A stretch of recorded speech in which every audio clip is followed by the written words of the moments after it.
그런데 이제 고전주의는 계속 반복된다고 할 수가 있어요. 그래서 한 번 있는 시기를 말하는 게 아니고 반복되는 거고, 제가 지금 고전적 예술작품이라고 하는 것은 꽤 포괄적인 의미에서 어떤 이상화, 인간의 육체를, 신체를 이상화하는 예술작품들을 통틀어서 이야기하고 있습니다. 그것이 최초에 형성된 것은 고대 그리스의 조각에서 형성됐어요. 그리고 이 조각에서는 고대 그리스에 형성됐다가 약간 헬레니즘기를 거치면서 고전기의 고대 그리스 조각은 고전적인 전형을 보여주고 있죠. 그런데 헬레니즘기에 가면서 약간 이 고전기의 조각상들이 좀 과해졌어요. 그래서 좀 역동성도 생기고 또 불필요한 장식들도 생기고, 이런 고전기의 어떤 균형이 잡혀 있는 조각 작품들을 조금씩 좀 균형을 깨트리면서 더 역동적으로 만들어 냈었습니다. 그래서 한편으로는 어떤 고전기가 쭉 완성되다가 헬레니즘기에서 한번 꺾였다고 할 수가 있고요. 그리고 이 꺾였다고 하는 것은 어떤 균형감이나 완전성의 측면에서는 쇠퇴라고 볼 수가 있고요. 역동성이나 인간의 감정이나 이런 것들을 표현하는 데서는 보다 상승이라고 볼 수가 있는 거죠. 그래서 관점을 어느냐 두느냐에 따라서 고전기가 더 발전해서 헬레니즘기가 됐다고 생각할 수도 있고, 고전기가 균형을 상실하고 있다 이렇게 볼 수도 있는 겁니다. 두 가지 관점을 다 이해할 수 있고요. 그런데 조각에서는 그렇다면, 근데 회화에서는 이 회화라는 것은 원근법과 명암법이 어느 정도 완성돼야지 이런 고전적인 작품들이 그려질 수가 있거든요. 그래서 회화에서는 주로 르네상스기에 이게 완성됐다고 생각합니다. 그래서 회화에서는 고전적 예술 작품의 아름다움이 르네상스기에 거의 완성됐고요. 마치 고대 그리스에서 고졸기, 그래서 이거는 어떤 고전기에 형성하고 있는 거고요. 그 다음에 고전기에 그 제우스, 번개를 던지는 제우스 신상을 보면 딱 전형이라고 할 수 있고요. 그 다음에 헬레니즘기의 라오콘 신상을 보면 어떤 역동적이지만 과거보다는 균형감이 떨어진, 그리고 과해진 그런 측면을 볼 수 있습니다. 르네상스 성립기에서는 지오토의 그림에서 보는 것처럼 좀 이렇게 딱딱한 것들을 볼 수가 있고요. 그 다음에 르네상스가 이제 어느 정도 완성되는 시점에 레오나르도 다빈치가 있다고 생각합니다. 그래서 레오나르도 다빈치에 들어오면 마치 고대의 고전기에 완성된 조각상처럼 좌우 균형이 딱 맞춘, 그리고 아주 색채와 형태와 명암이, 그 다음에 톤이 이상화된 그런 작품들을 볼 수가 있지요.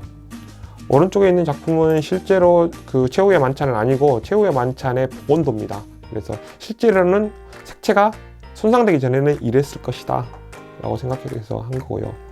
그런데 이 르네상스의 완성기를 바로 어떤 회화적으로 좀 다른 방식으로 변형시킨 사람이 바로 등장하죠.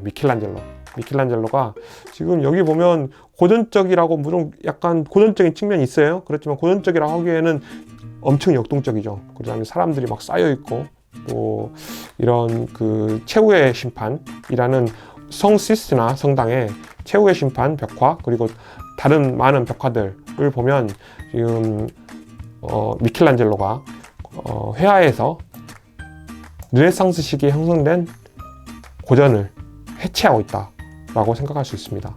그리고 또 오늘 봤던 것처럼 신고전주의에 다시 한번 고전적 미가 부흥하거든요. 그런데 낭만주의가 바로 이어서 그것들을 해체하고 있는, 그래서 이렇게 고전기가 형성되고 해체되고, 형성되고 해체되고, 또 신고전주의에서 형성되고 해체되고, 이런 것들을 그래서 반복해서 볼 수 있는 그런 지점이라고 생각합니다. 역시 이것도 해체를 잘못된 것으로 보냐, 아니면 해체를 다른 발전으로 보냐, 이건 두 가지 관점이 다 가능하다고 생각하고요. 지금은 뭐 사람들이 이것저것을 가리지 않고 넘나들면서 사유하고 있습니다. 어떤 측면에서 이게 해체고 하강인지, 어떤 측면에서 발전이고 더 나아간 건지를 알 수 있으면 된다고 생각합니다. 그래서 엘그레코를 거쳐서 엘그레코가 이런 그림도 그렸는데요. 그래서 뭔가 여러분들이 뭐 이렇게 우리가 가끔 마음이 이럴 때 있지 않나요? 예, 그런 것들을 표현하는 것. 그래서 르네상스에서 매너리즘으로 넘어가는 것. 고대 그리스의 고전기가 헬레니즘으로 넘어가는 것, 그리고 르네상스가 매너리즘으로 넘어가는 것, 그리고 신고전주의가 낭만주의로 넘어가는 것, 이런 것들이 반복되는 그런 지점이라고 생각합니다. 전에 예시로 했던 발레에서도 사실은 지젤은 낭만 발레라 그래요. 그런데 오히려 발레라는 것은 원체 고전적인 특성이 강하기 때문에, 그 형식 자체가 특성이 강하기 때문에 여기 낭만 발레여서도 여전히 고전적 특성이 큰 것 같아요. 그렇지만 이제 발레를 넘어서 현대무용으로 넘어오면 점점 감정을 가진 존재를 표현하는 그런 작품들이 등장하고, 또 음악에서도 바흐, 모차르트, 하이든을 중심으로 한 어떤 그 고전주의, 그리고 베토벤 이후의 낭만주의 음악들이 등장하면서 역시 비슷한 종류의 차이들을 낸다고 할 수 있겠습니다. 이렇게 낭만적 예술 작품에 대해서 알아봤고요. 끝으로 이거 문제인데요.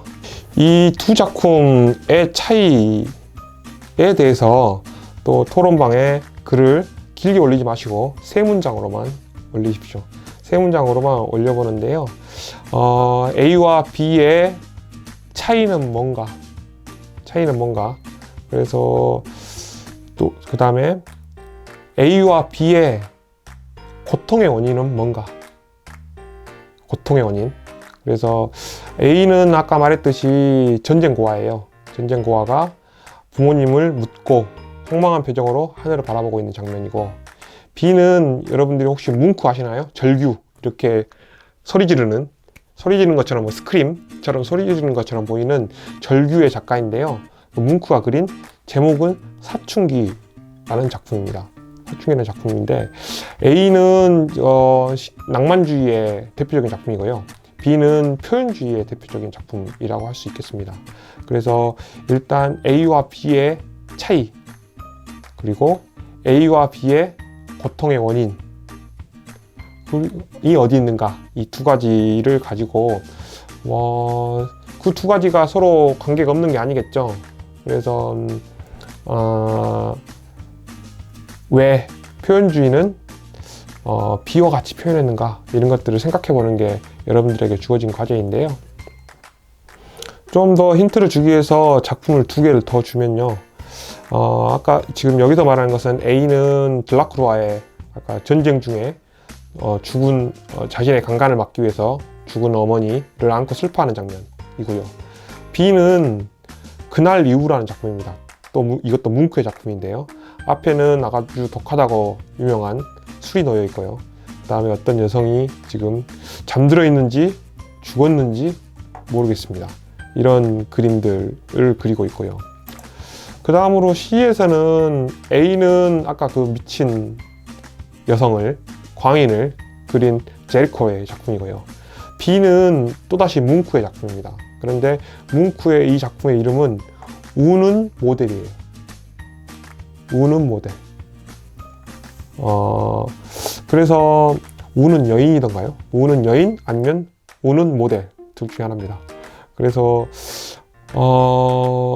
주변에는 이 여자가 왜 우는지 아무런 알 수 있는 단서가 없죠. 알 수 있는 단서가 없는데, 이 세 그림에서 어떤 차이, 그리고 이 세 그림에서 나타난 고통의 원인, 세 그림에서 유추할 수 있는 고통의 원인, 이 두 가지를 생각해 보시고요.